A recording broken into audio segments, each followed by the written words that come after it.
What if Jalen Brunson never left the Mavericks? Jalen Brunson has become an icon for the Knicks.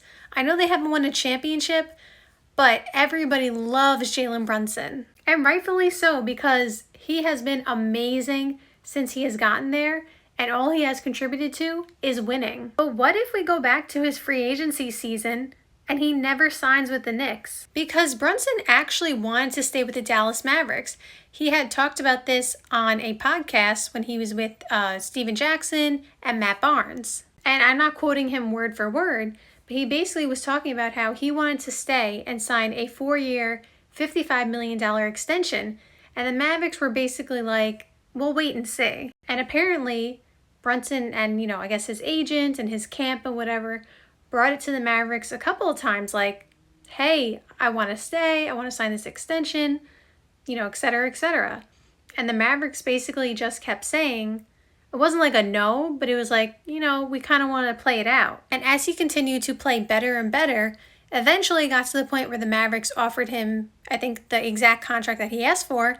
But at that point, he's like, no, I've outgrown that. Like, I should get more. So long story short, the Mavs fumbled the bag, and Jalen Brunson ends up being a star on the New York Knicks. But if he had stayed, what do we think would have happened to the Knicks and the Dallas Mavericks? With Luka there, it would be impossible for Brunson to be the focal point because Luka will be the number one option because it's Luka.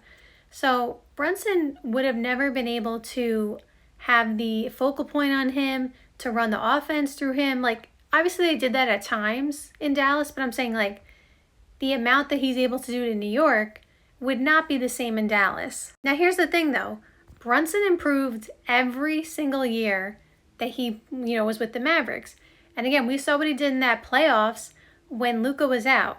And clearly he's capable of doing that on a consistent basis because he's been doing it with the Knicks. So I think this would keep the Mavs, or rather make the Mavs better, because I think Brunson was only going to just keep getting better until it got to a point where, he needed to probably go somewhere else because he had outgrown his role. And again, he was never going to take over Luka's role. But I think for the short-term interim, like the next 4 years of what the contract would have been, I think the Dallas Mavericks, had they continued to put the correct pieces around Luka and Brunson, because talk about Brunson being your sixth man, by the way. I mean, he's a starter, clearly.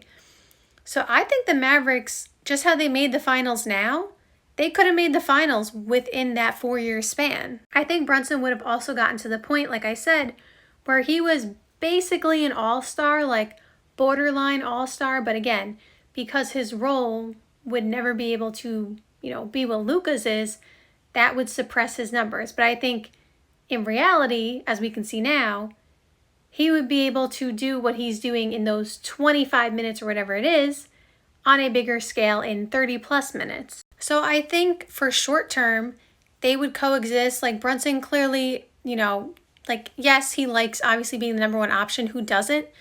But he didn't have an ego problem. He would just wanted to win. So I don't think him and Luka would have had any issues. I don't think they even had any issues when they were together.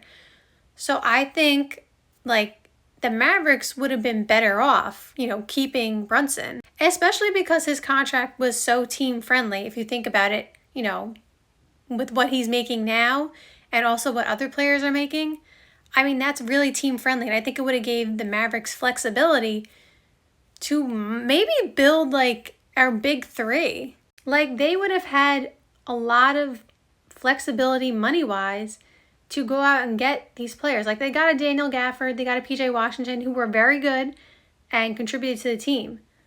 But they may have had the money to get, not saying they were going to get Giannis, but someone of that caliber to put alongside them, because Jalen Brunson would have been on a 4-year, $55 million contract. That is team friendly. I do think in the end, though, like I said, after those 4 years are up, because I think Brunson would have played out his whole contract. That's just the type of player he is. So I think after the 4 years, though, if they hadn't won a ring, which they could have, depending on who they put around Luka and Brunson, I think Brunson would have gotten to the point where he's like, I want to, have a bigger role. And we may have had the same issue where he was worth more than they were willing to offer him. And then we see what happens again, and it's basically the same story, but 4 years later. And then from the Knicks standpoint, they would be nowhere in the position that they are right now. I mean, Brunson changed the trajectory of the franchise. He really did. And I get it that it's not just him, and I don't think it's a one-person effort, of course. But him being there made people want to go there. Obviously, the Villanova crew, like, they're not just bringing on, by the way, they're not just bringing on Josh Hart and DiVincenzo and Bridges just because they're his friends. Like, yes, they're bringing them on because they have, chemistry and stuff like that. But all 4 of those are actually very good players. It just happens to be that the Villanova crew are all really good NBA players. And they play perfectly off each other, and Mikal Bridges is going to be a beautiful addition to that team. But if they don't get Brunson, I think they still will be in the hunt for their point guard of the future, because that is something that they have struggled with for years. Just finding a consistent point guard who could be like Brunson and just take over and be the number 1 option. I think Immanuel Quickley is severely underrated for how good he actually can be. He kind of, in a way, was stuck in the Brunson role. Now, we'll have to see what he becomes, because he is a bit younger than Brunson, and obviously he just got to Toronto and stuff like that. And I'm not saying he's going to change the franchise in Toronto like Brunson did with the Knicks, but what I'm saying is, like, he was kind of stuck in the same boat that Brunson was with the Mavericks, where he wasn't going to get the starting job because Brunson is there, and Brunson was amazing. And so Quickley was kind of in a tough position where his role really wasn't going to increase. And so I do think Quickley, if they still drafted him, would have gotten the starting role. And then I think he would have developed into a good player like he is now. But I do think it would have been at a point where Quickley is 23, 24, Barrett is 23 or whatever. They're on the same timeline. And Julius Randle is the odd man out. Like, he's in his prime now. So I feel like Julius Randle would have ended up getting traded. To where? I'm not sure. So I think the Knicks in the end kind of would have been in rebuild mode, like kind of like how Toronto is right now. Like, Toronto has Scotty Barnes, Quickley, and Barrett. The Knicks. They took the Knicks and they have Scotty Barnes. So I feel like they would have been in a kind of similar position, and obviously it depends who they were drafting alongside these players.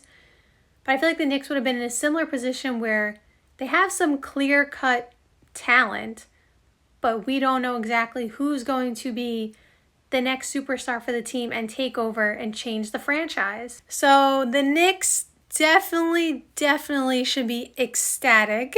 I mean, I know they are, but like, they should definitely be ecstatic that Brunson is here, because they have a chance to be a championship contender next season. Like, isn't that crazy to think about? 3 years ago, nobody thought the Knicks would even be, like, close to winning a championship. And now they have a stacked roster. They need to get a backup center, of course, because they lost Hartenstein, who was super important to the team. But, like, this team has so much talent. So in the end, I do think Brunson would have ended up leaving Dallas, but again, just like 4 years later. Because I feel like he would have gotten to the point where he's like, I need to be more of a focal point. Like, I am that good. Like, not in an ego way, but like, I am that good. I deserve a bigger role. And I want more money.